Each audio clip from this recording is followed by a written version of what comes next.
Mr. Anchía to speak on Senate Bill 2065. Thank you, Mr. Speaker and members. I too rise on this bill, and I'm so glad that Representative Israel witnessed, as we often do in our faiths. She witnessed her personal story.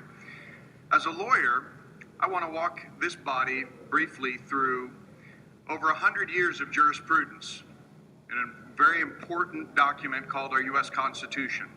And in that Constitution, in the First Amendment, there's a thing called the Free Exercise Clause, which says Congress shall make no law respecting the establishment of religion, and this is the important part, folks, or prohibiting the free exercise thereof. And in 1878, the U.S. Supreme Court actually spoke to this issue for the first time in Reynolds versus United States, where they said, in their opinion on page 162, Congress cannot pass a law for the government of the territory which shall prohibit the free exercise of religion. The First Amendment to the Constitution expressly forbids such legislation.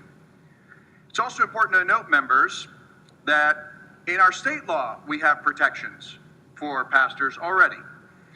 And in section 110.003, entitled Religious Freedom Protected, the Civil Practice and Remedies Code says a government agency may not substantially burden a person's free exercise of religion. So members, whether we're talking about state law or our U.S. Constitution, I'm glad that we are affirming those pre-existing precepts. Members, we're also affirming the fact that gay people get married in our churches in the state of Texas every day. Today, there will be a gay marriage in Texas in an open and affirming church.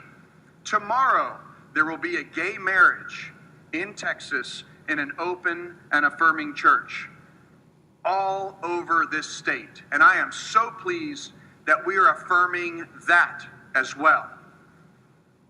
And it's going to happen today, it's going to happen tomorrow, but in churches, because we are respecting this free exercise, gay people, people of the same gender, my constituents in loving relationships and loving families who want to commit themselves to each other under the God of their choice, are getting married in Texas today. And I'm so pleased that this bill that we are passing is going to continue to allow that. So members, thank you for joining me in supporting this legislation.